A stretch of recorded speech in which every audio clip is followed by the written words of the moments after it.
नमस्ते, अस्सलाम वालेकुम। चलिए, बेसिस ऑफ अकाउंटिंग ये हमारा नया टॉपिक है, एक ही लेक्चर में कवर हो जाएगा, तो I am not making it 1.3a 1.3b। The first stands for theoretical framework, इसमें सारे थियोरी के चैप्टर्स हैं। 3 stands for, the first was basic accounting term complete, the second was accounting assumptions and principles done, and third is basis of accounting। 3 तरह के base है, पहले हम 2 ही लेके चलते हैं। The first is cash basis, the other is accrual basis। What is cash basis? Cash basis का मतलब है जब खर्चा पे करोगे तब रिकॉर्ड करो। What is accrual basis? जब खर्चा ड्यू होगा तब रिकॉर्ड करो। मैंने सैलरी दी 1,20,000, मैंने सैलरी दी 1,20,000 जिसमें से 10,000 देने बाकी हैं। सैलरी कितनी दी? 1,20,000, तो यहां पे रिकॉर्ड होगा 1,20,000। पर अगर आप अकाउंट्स इस तरीके से मेंटेन कर रहे हैं तो रिकॉर्ड होगा 1,30,000। मैंने सैलरी दी 1,20,000, 10,000 अभी देने बाकी हैं, तो यहां कितना रिकॉर्ड होगा? 120। यहां कितना रिकॉर्ड होगा? 1,20,000 प्लस 10,000। इसी तरीके से इस बेसिस में रिकॉर्ड होगा जब पैसे रिसीव करेंगे।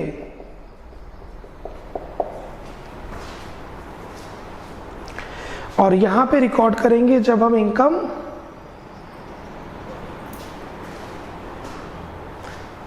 ड्यू अक्रू करेंगे। मैंने 1,00,000 रुपए के गुड्स बेचे जिसमें से 60,000 कैश, 40,000 क्रेडिट। मैंने 1,00,000 के गुड्स बेचे जिसमें से 60,000 कैश आ गए और 40,000 या चेक आ गया, चेक भी कैश ही है। पेटीएम आ गया, वो भी कैश ही है क्योंकि वैलेट में पैसे आ गए वाले में। और जो 40,000 है वो क्रेडिट है, तो यहां पे मैं इनकम रिकॉर्ड करूंगा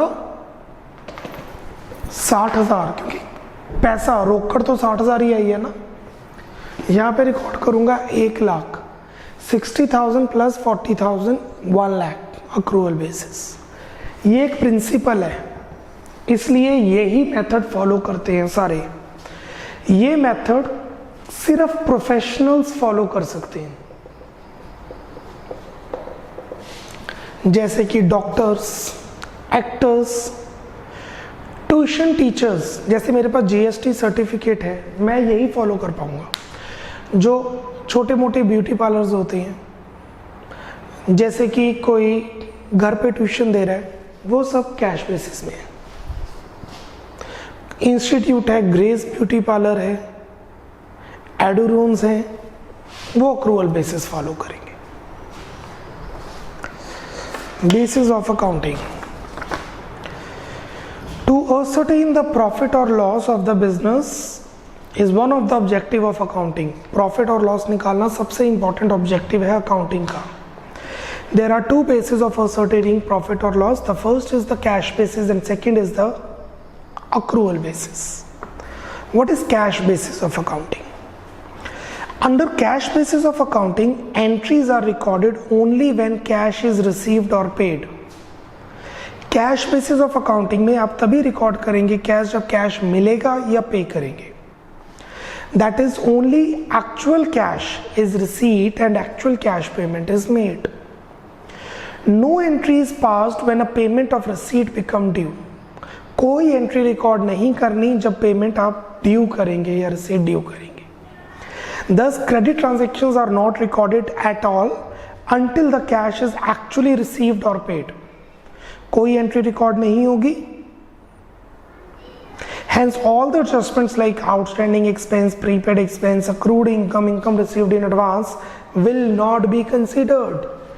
इस मेथड में outstanding expense नाम की कोई चीज नहीं है, prepaid expense नाम की कोई चीज नहीं है, एडवांस इनकम नाम की कोई चीज नहीं है, अक्रूड इनकम नाम की कोई चीज नहीं है। क्योंकि कैश आया तो ठीक, गया तो ठीक। Income under cash basis of accounting therefore represents excess of receipts over payments during the accounting year. Government system of accounting is mostly on cash basis. जो गवर्नमेंट है वो यही मेथड फॉलो करती है। जैसे रेलवे टिकट्स बुक हो गई, police को सैलरी देनी है, जजेस को सैलरी देनी है। Certain professionals like lawyers, CAs, doctors also record their income on cash basis. While recording expenses, such professionals do take accounting expense. इसे हाइब्रिड कहते हैं कि इनकम को आप किससे फॉलो कर रहे हैं ये हम बाद में देखते हैं, अभी मतलब इस लेक्चर में later on. In such a case, the financial statement is prepared them for determination of their income on receipt and expenditure account. Non-trading concerns such as charitable institutes, school, colleges also follow this method. Companies, manufacturers, traders ये method follow नहीं कर सकते। Big professionals ये method नहीं follow कर सकते। Government institutes जो profit के लिए काम करती हैं मेथड नहीं फॉलो कर सकते। फायदे क्या है इस मेथड के? Cash basis of accounting is simple, ये मेथड बहुत ही सिंपल है, इजी, बहुत इजी है, and realistic method of accounting. पैसा आ रहा है, जा रहा है। People with conservative instinct find it suitable to adopt this method. जो ज्यादा कैलकुलेशंस में नहीं जाना चाहते वो ये मेथड को फॉलो करते हैं, या जिनके रिसोर्सेस कम है, जैसे गली में करियाने की दुकान। Estimates and personal judgements are not required in this method. कोई रिजर्व बनाने की जरूरत नहीं, कोई प्रोविजन बनवाने की जरूरत नहीं, कोई आउटस्टैंडिंग एक्सपेंस के बारे में सोचने की जरूरत नहीं। It is suitable for those organizations where most of the transactions are cash basis. ये मेथड उनके लिए बेटर है जिसमें सारी ट्रांजैक्शन कैश बेसिस में ही जाती है। डिसएडवांटेजेस, नुकसान। Profit and loss can not be ascertained clearly and accurately. जो प्रॉफिट आएगा वो सही नहीं होगा, जो प्रॉफिट आएगा वो रफ प्रॉफिट होगा, एक्चुअल नहीं। Matching principal of accounting is not followed. What is matching principal? जिस साल का खर्चा उसी साल की इनकम, फॉलो ही नहीं हुआ मेथड, अक्रूवल मेथड ही नहीं फॉलो हो रहा, तो मैचिंग प्रिंसिपल कैसे फॉलो होगा? रेवेन्यू रिकॉग्निशन कैसे फॉलो होगा? Financial position of the enterprise is not depicted clearly. आप ये मेथड को फॉलो कर लोगे बट एग्जैक्ट इंफॉर्मेशन नहीं पता चलेगी कि कंपनी कैसा काम कर रही है। This method is not recognized by companies act 2013। ये मेथड कोई भी कंपनी फॉलो नहीं कर सकती। If you are a company, if you are working in a company, you can not follow this method. Page number 2 पे इसके 2 question हैं। अच्छा, आपके पास तो कॉपी नहीं है, मैंने कहा था नोट्स मेंटेन करो साथ साथ, कहा था ना, हमें डेली रजिस्टर चाहिए होता है नोट्स बनाने के लिए। अब अगर नोट्स मेंटेन किए हुए हैं तो वीडियो को पॉज करो और वो कॉपी लेके आओ और हेडिंग दे दीजिए बेसिस ऑफ अकाउंटिंग, जो मैं क्वेश्चंस करवाने जा रहा हूं। और अगर अभी तक हमने लर्न करके कंसेप्ट बनाए ही नहीं है, नोट्स बनाए ही नहीं है, आप वर्चुअल क्लासरूम का एडवांटेज नहीं ले रहे हो, तो ठीक है, वीडियो बंद कर दो, सेकंड व्यू में शुरू कर लेना दोबारा। और क्या कर सकते हैं, हमारे बीच में प्रैक्टिकल शुरू हो रहे हैं, जैसे मैं शुरू करवाने लगा हूं। हमें रजिस्टर चाहिए, साथ में प्रैक्टिकल्स जब शुरू होंगे ये 1 चेंज होगा, फिर तो चाहिए ही चाहिए, अभी हमें बीच बीच में चाहिए होगा। Let's do 2 question. Question number 1 on page number 2। Question number 1, Prakash Furniture supplies you the following information about its income and expenses for the financial year 13-14। 2013-2014 मतलब 1 अप्रैल 2013 को बिजनेस शुरू हुआ, अकाउंटिंग पीरियड शुरू हुआ, 31 मार्च 2014 को अकाउंटिंग पीरियड खत्म हुआ। 1 अप्रैल 13 accounting period commence, 31 मार्च 2014 accounting period ends. Expenses paid 75,000, 75,000 के खर्चे पे किए। एक्सपेंसेस पेड इन एडवांस, उसमें से 38,000 अगले साल के खर्चे हैं। एक्सपेंसेस नॉट येट पेड, 23,000 खर्चा अभी तक नहीं दिया। 75 पे कर दिया, 38 अगले साल का, 23,000 इस साल का पे नहीं किया। तो पहले हमें loans taken, loan is liability, loan is not expense. Question में बोला है इनकम निकालिए, पहले एक्सपेंसेस निकालते हैं। हम कैश बेसिस फॉलो कर रहे हैं, अक्रूवल बेसिस पे तो अभी तक गए ही नहीं, अक्रूवल बेसिस बाद में करेंगे। Expense, how much is expense?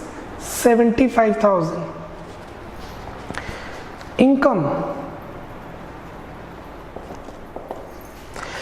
Income receive 2,03,000, income received in advance 25,000, 2,03,000 receive किए, 25,000 एडवांस में रिसीव किए।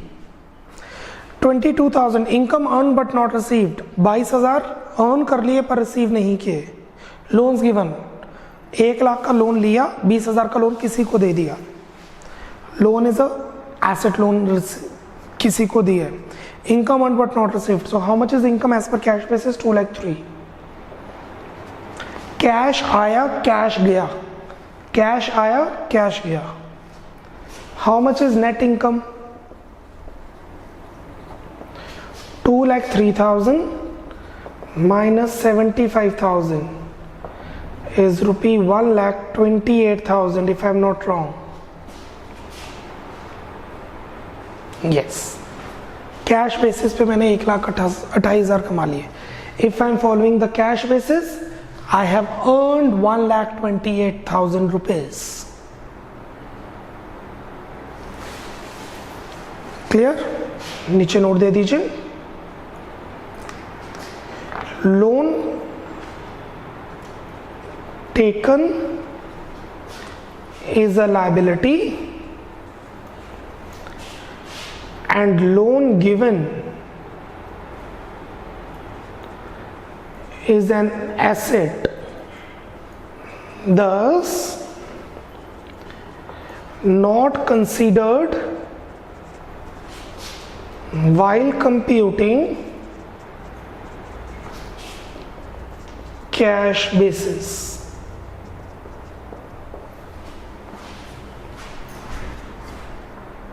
Of accounting.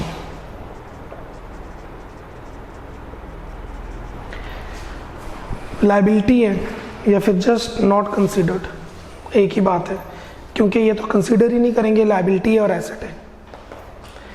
इसी को अक्रूवल प्रिंसिपल से अगर हम करें, अक्रूवल बेसिस से,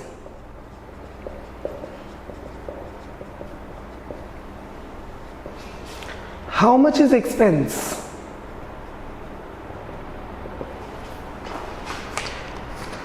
एक्सपेंस है 75,000, यस और नो? जिसमें से 38,000 एडवांस में दे दिया, मतलब ये खर्चा इस साल का है कि अगले साल का है? 38,000 एडवांस में दे दिया, ये अगले साल का है। अक्रूवल में तो हम सिर्फ इसी साल का लेते हैं, माइनस 38,000 अगले साल का खर्चा है। एक्सपेंसेस नॉट येट पेड, 23,000 इस साल का खर्चा है पर दिया नहीं, खर्चा तो इसी साल का है ना, इस साल का खर्चा बट दिया नहीं, प्लस 23,000।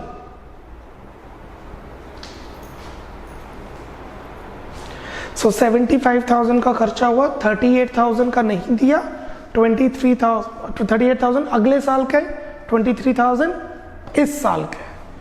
तो मेरा टोटल खर्चा हुआ अक्रूवल प्रिंसिपल के हिसाब से। अगर आप अक्रूवल प्रिंसिपल फॉलो कर रहे हैं तो 75,000 minus 38,000 plus 23,000, 60,000. How much is income?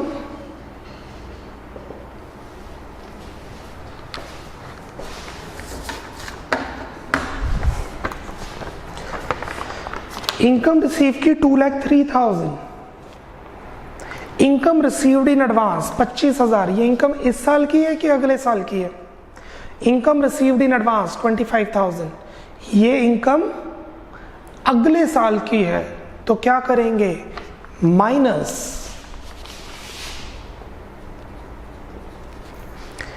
Income earn but not received, पैसे रिसीव नहीं किए पर कमा लिए, income earned but not received, पैसे कमा लिए पर रिसीव नहीं किए, किस साल की इनकम है? इस साल की, प्लस कैश बेसिस में पैसा गया तो खर्चा, पैसा आया तो इनकम। अक्रूवल बेसिस में इस साल का खर्चा दिया या नहीं दिया, इस साल की इनकम रिसीव की या नहीं, कोई फर्क नहीं पड़ता। 2,03,000 minus 25 plus 22, 2 lakh. So the net income is income 2 lakh minus expense 60,000 is equal to rupee 1,40,000. अब अगर आप कैश बेसिस फॉलो कर रहे हो तो आपका ये प्रॉफिट है, अगर आप अक्रूवल बेसिस फॉलो कर रहे हो तो आपका ये प्रॉफिट है। कौन सा मेथड बेटर है? ऐसे कुछ नहीं है, ये गवर्नमेंट फॉलो कर सकती है, प्रोफेशनल्स फॉलो कर सकते हैं, अगर ये सभी फॉलो कर सकते हैं। क्लियर? अक्रूवल मेथड पढ़ने से पहले सेकंड क्वेश्चन भी शुरू कर लेते हैं। पहले हम सेकंड क्वेश्चन करते हैं। मैं अक्रूवल कैसे करवा पा रहा हूं आपको, क्योंकि हम अक्रूवल प्रिंसिपल पढ़ चुके हैं पहले से। Question number 2, Tulsian cloth agency provides you the following information for the year 2013-14। Compute net income on cash basis and accrual basis. सबसे पहले एक्सपेंसेस, पहले हम कैश बेसिस फॉलो करते हैं। Cash basis of accounting, what is cash basis of accounting?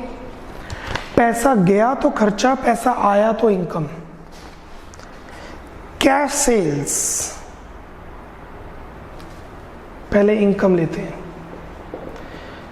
Cash sales, पैसे आए, कितने आए? 1 lakh. Credit sales 9 lakh, out of which 8 lakh collected. 9 lakh की क्रेडिट सेल्स हुई, उधार पे बेचा 9 लाख, उसमें से 8 लाख आ गए, प्लस क्रेडिट सेल्स कलेक्शन। अब ये मैथ्स नहीं है, फॉर्मूला लर्न किया हो गया, हर क्वेश्चन में अलग पॉइंट आ सकता है, सिर्फ कंसेप्ट देखना है। 1 लाख की कैश सेल्स, 9 लाख की क्रेडिट सेल्स, उसमें से 8 लाख आ गया, तो जो कैश आ गया वो एक्सपेंस। कैश परचेजेस, पैसे चले गए, कितने पैसे गए? 80,000। क्रेडिट परचेजेस, पैसे गए नहीं गए, 650 की क्रेडिट परचेजेस है, उधार में खरीदा, पैसे नहीं गए। Out of 6 lakh paid during the year, 6.5 lakh के गुड्स खरीदे, ड्यूरिंग द ईयर 6.5 लाख के गुड्स खरीदे, उसमें से 6 लाख दे दिए। क्रेडिट परचेजेस पेमेंट 6 लाख, मतलब 50,000 अभी बाद में देंगे। इसी तरीके से यहाँ पर 1 लाख अभी बाद में आएंगे, 9 लाख के गुड्स बेचे, 8 लाख आ गए, 1 लाख बाद में आएंगे। डेटर्स 6.5 लाख के गुड्स खरीदे, 6 लाख दे दिए, 50,000 बाद में दे देंगे। क्रेडिटर्स। एक्सपेंस पेड, पैसे पे कर दिए, कितने पे किए? 75। एक्सपेंसेस पेड इन एडवांस, 75,000 में से 38,000 अगले साल के खर्चे हैं। क्या फर्क पड़ता है? पैसे तो गए ना। आउटस्टैंडिंग एक्सपेंस 23,000 अभी तक नहीं दिए, जब देंगे तब देखेंगे, कैश बेसिस करने हैं, पैसा भी गया ही नहीं। Closing stock at the end nil, closing stock कुछ भी नहीं है, जीरो है। अगर होता तो क्लोजिंग स्टॉक हमारी इनकम होती है, सॉरी क्लोजिंग स्टॉक एसेट होता है, will not be recorded. 9 lakh की इनकम हुई, अगर क्लोजिंग स्टॉक होता तब भी इग्नोर ही करते क्योंकि वो एसेट होता है। 6,680, 7,55,000 if I'm not wrong. Yes. So how much is net income?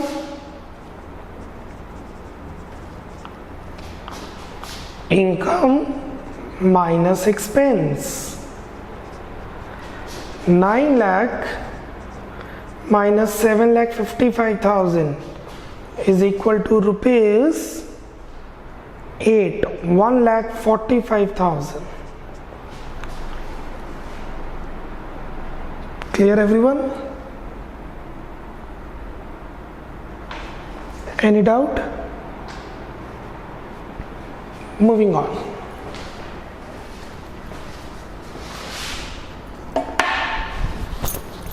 Should we proceed? Yes, surely we can. आगे बढ़ते हैं। इसी को अब हम अक्रूवल बेसिस से करते हैं। इसी क्वेश्चन को अगर हम अक्रूवल बेसिस से करें तो आई होप आपने नोट कर लिया।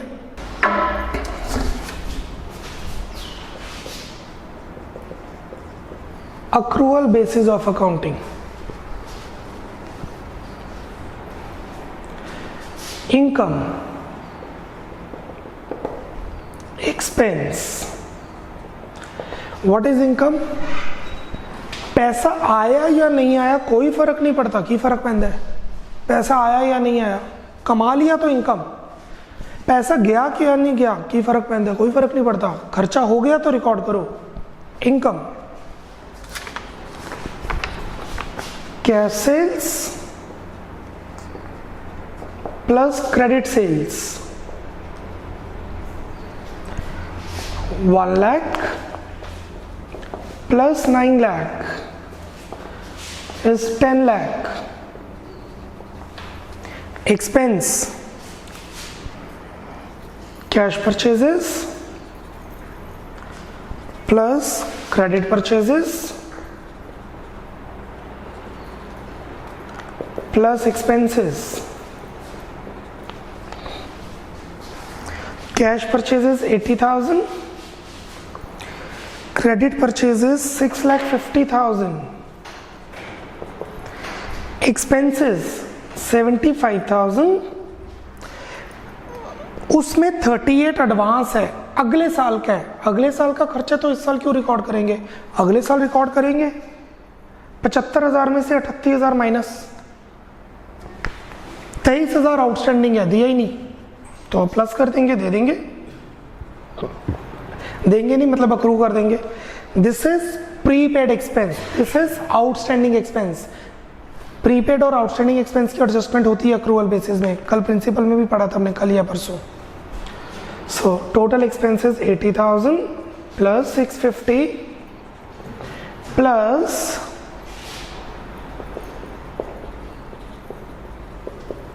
60,000, total is 2,05,000. So the net income is income minus expense 10 lakh minus 2,05,000 is equal to 8 lakh, 7,95,000. This is our net income. Any doubt? Cool. नीचे नोट दे दीजिए। Closing stock at the end is an asset and hence will not be. Closing stock at the end is an asset and hence will not be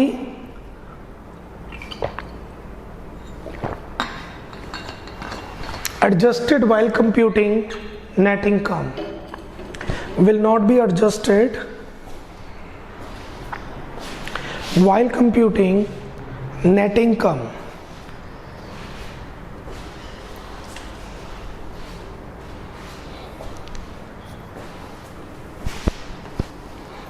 Clear everyone? Any doubt?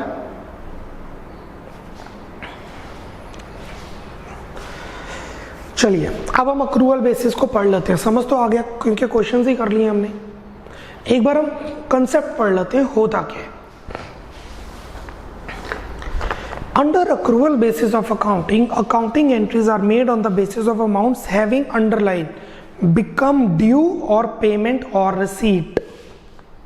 जब पैसे देने हैं, जब खर्चा करना है. This implies that entries are made not only for actual receipts or payments of cash, but also for amounts having become due for payment or receipt. In other words, both cash transactions and credit transactions are recorded in the books of account. दोनों तरह की transactions record होंगी, cash हो या credit हो.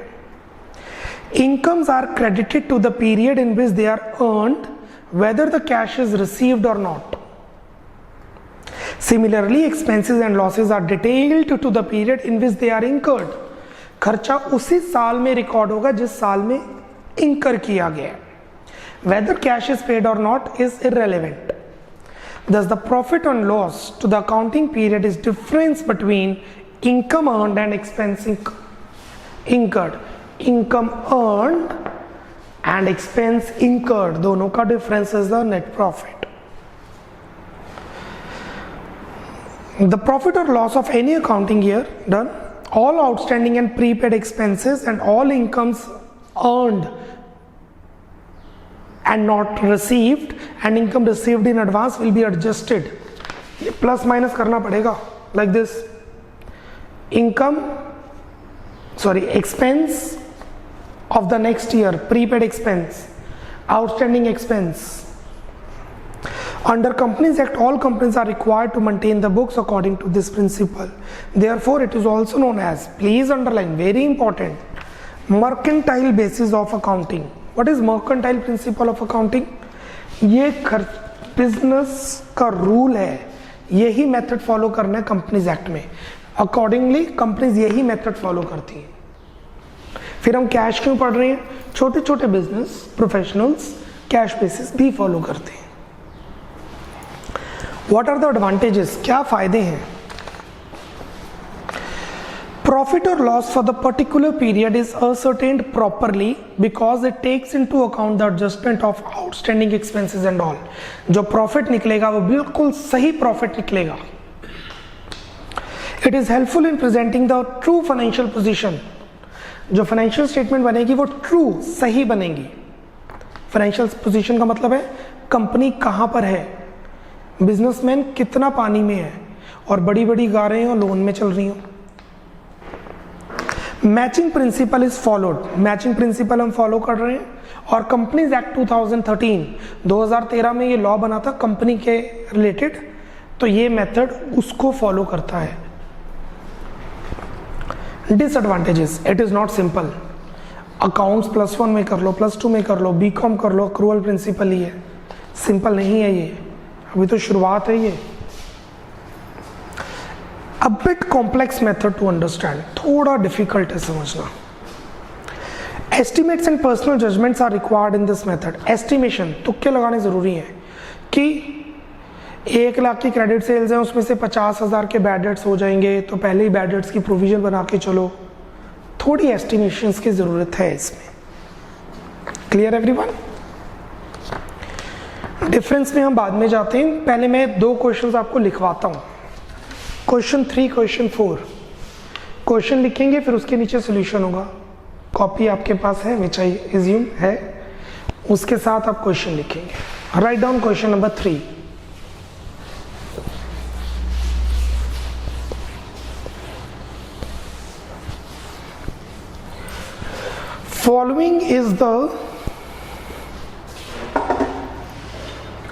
Following is the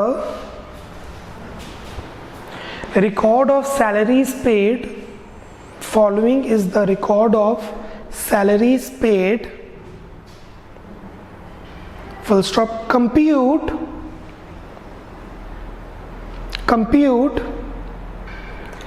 salaries as per accrual basis of accounting. Compute salaries as per accrual basis of accounting. मतलब mercantile basis of accounting. Mercantile basis पर हम ये सॉल्व करेंगे. 3rd,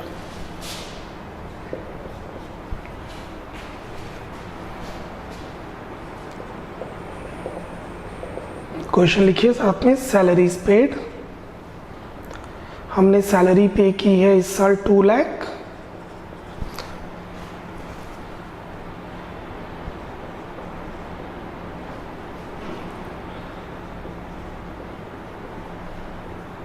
हम 2020 साल की बात कर रहे हैं, 2020 साल हमारा है, उसकी कैलकुलेशन करनी है।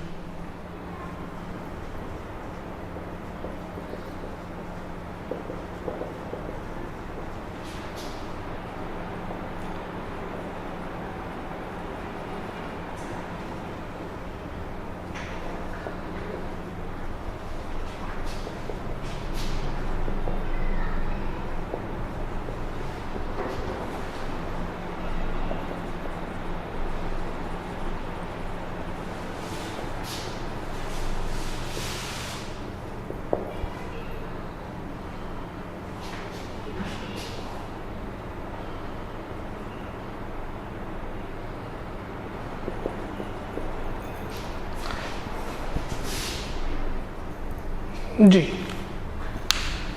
देखिए, क्वेश्चन नोट डाउन कर लिया। सैलरी पे की 2 लाख, उस 2 लाख में से 20,000 सैलरी पे की पिछले साल की, 30,000 सैलरी पे की अगले साल की, तो इस साल की सैलरी पे की 1.5 लाख, समझ गए? तभी टोटल 2 लाख हुआ ना। तो कैश बेसिस के हिसाब से तो 2 लाख हो गया। How much is salary expense? 2 lakh as per cash basis. हमें बोला है अक्रूवल बेसिस से निकालो, compute salary as per mercantile basis और accrual basis for the year 2020 के लिए। नीचे गिवन है outstanding salary in the beginning 25, outstanding salary at the end 32। साल शुरू होने पर सैलरी ड्यू थी 25,000, साल शुरू होने पर सैलरी पेंडिंग थी 25,000, साल खत्म होने पर सैलरी पेंडिंग है 32,000। सोल्यूशन,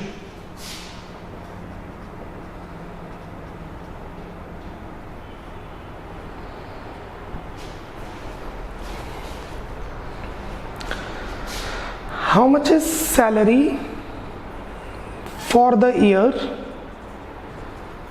2020? कितनी सैलरी फॉर द ईयर है? 1.5 लाख। यस, इसमें आउटस्टैंडिंग प्लस कर दो इस साल की,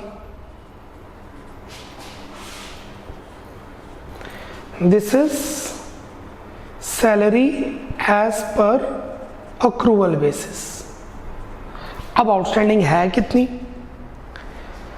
2 लाख में से 20 माइनस कर दिया पिछले साल का, 30 माइनस कर दिया अगले साल का, तो कितना बचा? 150। अब इसमें इस साल की आउटस्टैंडिंग प्लस कर दो फॉर द ईयर 2020। ध्यान देना, साल शुरू होने पर आउटस्टैंडिंग था 25,000, साल शुरू होने पर आउटस्टैंडिंग था 25,000, इस साल हमने दे दिया 20,000। साल शुरू होने पर सैलरी थी 25,000, इस साल हमने दे दिया 20,000, तो कितनी सैलरी पेंडिंग है अभी भी? 5,000। साल शुरू होने पर 25,000, इस साल पे किया 20, तो 5,000 की सैलरी अभी भी पेंडिंग है पिछले साल की। यस और नो? आउटस्टैंडिंग सैलरी, सॉल्यूशन में लिखते हैं, outstanding salary for 2019 is 25,000 minus 20,000 is equal to 5,000। 5,000 की सैलरी अभी भी पेंडिंग है पिछले साल की, समझ रहे हैं कि नहीं?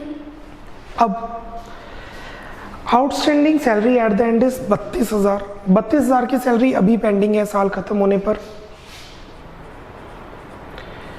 उसमें से पिछले साल की है 5,000, तो इस साल की कितनी हो जाएगी? 27,000। Got it? साल शुरू होने पर 25,000 पेंडिंग थे, जिसमें से 20,000 हमने पे कर दिए, तो कितने रह गए? 5।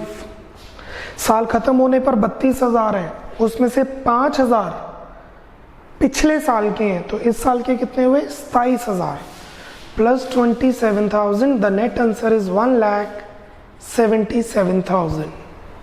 This is your answer. 3 marker question. Cool. I know 80% बच्चों को समझ आ गया है, 20 जो रह गए मैं भी एक और करवा रहा हूँ ताकि सभी को क्लियर हो जाए। एक और ऐसा मैं क्वेश्चन करवा रहा हूँ। Question number 4, following is the record of, record कहते हैं जिसे आप, following is the record of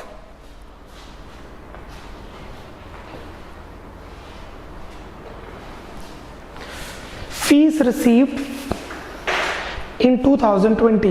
Following is the record of fees received in the year 2020 by Commerce Villa, by the Institute Commerce Villa. Fees received make it 5 lakh. Full stop. Fees received rupee 5 lakh. Full stop. Out of which 50,000 belongs to the last year and 50,000 belongs to the next year. Out of which 50,000 belongs to the previous year and 50,000 belongs to the next year, जिसमें से 50,000 पिछले साल के हैं और 50,000 अगले साल के हैं। कुल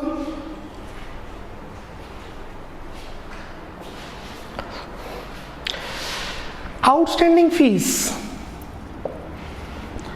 outstanding fees at the beginning, साल शुरू होने पर, इज ₹60,000।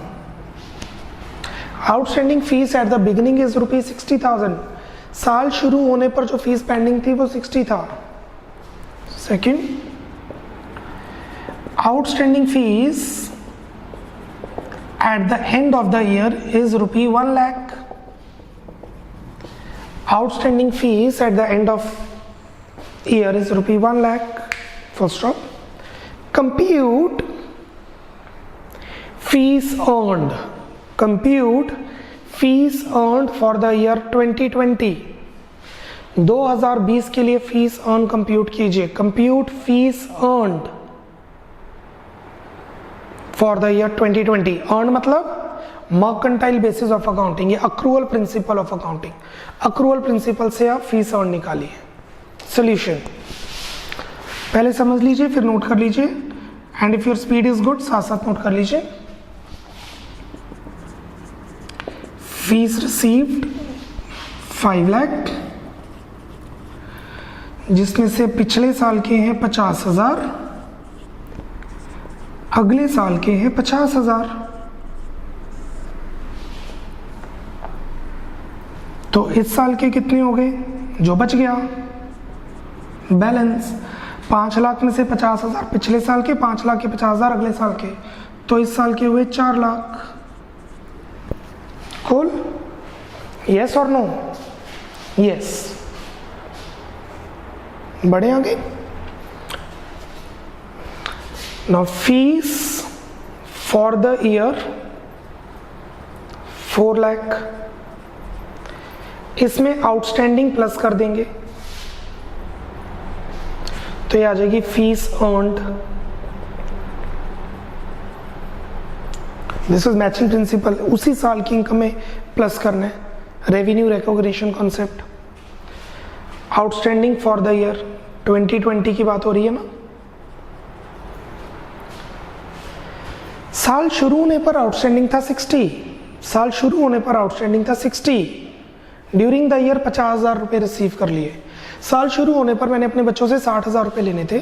साल शुरू होने पर मैंने बच्चों से 60,000 लेने थे, उन्होंने 50,000 दे दिए, तो अभी भी कितने पेंडिंग है, 10,000। Outstanding fees for the year 19, 10,000। 60 receive करने थे, 50 रिसीव कर लिए, तो 10,000 रह गए। अभी भी दे लेने, साल खत्म होने वाला है, खत्म हो गया, बच्चों ने फीस नहीं दी। आउटस्टैंडिंग फीस साल खत्म होने पर कितनी है, 1 लाख, जिसमें से 10,000 पिछले साल की है, प्रीवियस ईयर 2019, तो 90,000 करंट ईयर की है 2020। साल खत्म होने पर मैंने बच्चों से 1 लाख रुपया लेना है, साल खत्म होने पर मैंने अपने बच्चों से 1 लाख रुपया लेना है, उसमें से 10,000 पिछले साल के हैं, तो 90,000 इस साल के हैं, plus 90,000। How much is fees earned? 4,90,000। Got it? As per cash basis of accounts, fees received is 5 lakh. As per cash basis of account, fees received is 5 lakh. But as per accrual basis of account, as per mercantile basis of account, fees earned is 4,90,000. Yes? Good. Moving to page number 2. Difference between cash basis and accrual basis. मैं verbally explain कर देता हूँ, यही आपका homework है। आप ये बहुत इंपॉर्टेंट है, इसे स्टार मार्क कीजिए। ये आपने लर्न करके अपने नोट्स में बनाना है। ये 4 क्वेश्चंस के बाद हेडिंग क्या दिया आपने? Basis of account. उसके नीचे आपने ये डिफरेंस लिखना है लर्न करके। अपनी लैंग्वेज में लिख सकते हो, मतलब वही होना चाहिए, टीचर को वो समझ आना चाहिए। मैं डिस्कस करता हूँ 7 points. Recording of income. Cash basis में इनकम तब रिकॉर्ड होगी जब रिसीव होगी, अक्रूवल बेसिस में तब जब रेवेन्यू रिकॉग्नाइज होगा। Recording of transactions. Cash basis में सिर्फ कैश ट्रांजैक्शंस रिकॉर्ड होती हैं, अक्रूवल बेसिस में कैश एंड क्रेडिट ट्रांजैक्शंस दोनों रिकॉर्ड होती हैं। रिकॉर्डिंग ऑफ एक्सपेंस तभी रिकॉर्ड करेंगे जब कैश पेड होगा। अक्रूवल में कैश पेड में आउटस्टैंडिंग और प्रीपेड एडजस्ट करेंगे। कैश पेड में आउटस्टैंडिंग प्लस कर देंगे, प्रीपेड माइनस कर देंगे। Basically first, second, third inter related है। First is income, third is expense, second is transaction.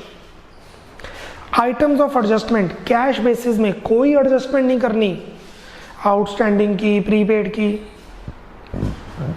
Accrual basis में सारी एडजस्टमेंट्स करनी है, आउटस्टैंडिंग भी एडजस्ट होगा, प्रीपेड भी एडजस्ट होगा। Recognition by law.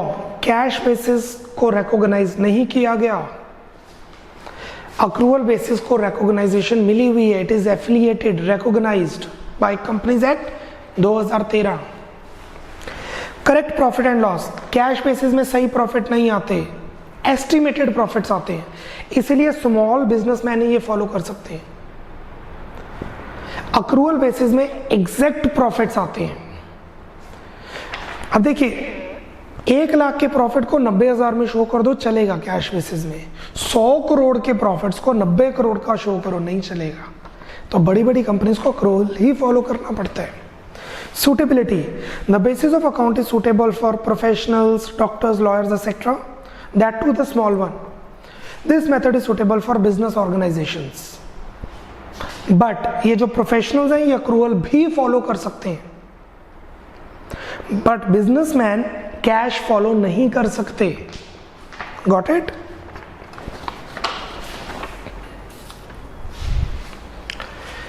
एक 1 मार्क का डेफिनेशन लिख लीजिए नोट्स में, सिलेबस में नहीं है बट पता होना चाहिए आपको। It should be known to you कि होता क्या है ये। This is my view point, it is not in the syllabus but you should know what is that. So write down question. What do you mean by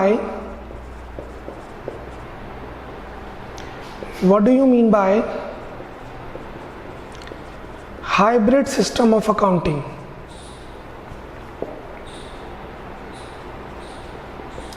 What do you mean by hybrid system of accounting? You know what is hybrid? Mixture, mix.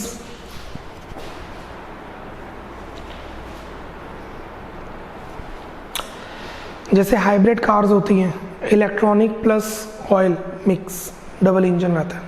लिखिए answer. Hybrid system of accounting,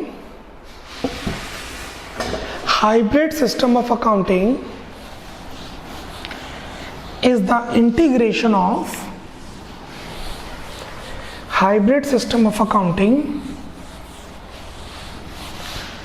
is the integration of cash basis of accounting and accrual basis of accounting. Cash basis of accounting and hybrid system of accounting is the integration of cash basis of accounting and accrual basis of accounting. Cash basis of accounting and accrual basis of accounting.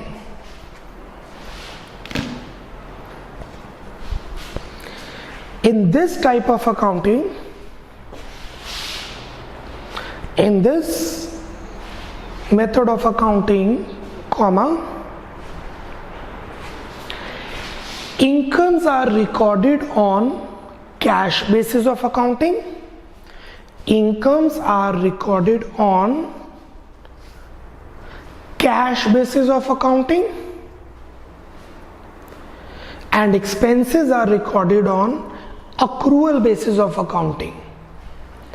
And expenses are recorded on accrual basis of accounting. खर्चों को accrual के basis के हिसाब से, income को cash basis के हिसाब से। जैसे एक डॉक्टर है, पेशेंट आएगा तो पैसे आएंगे। अब ये थोड़ा पता है एक पेशेंट आगे अगले महीने भी आएगा, इसलिए पैसा आएगा तो रिकॉर्ड करेंगे कैश बेसिस। बट जो स्टाफ है, नर्स है, उसको तो सैलरी देनी ही देनी है, पेशेंट आए या ना आए, accrual basis of accounting. So fees received from patient is on cash basis of accounting, and salary paid to nurses, salary paid to assistant is on accrual basis of accounting. दोनों का mixture, integration of cash basis and accrual basis is called hybrid basis of accounting. Clear? We are done with lecture 1.3, basis of accounting, and for practice आप difference learn करके बनाएंगे। 3 से 4 number का difference बहुत ही important है, इस chapter में difference ही आते हैं main. Cool. Tomorrow we will do the next topic, may be vouchers and source documents, will see that.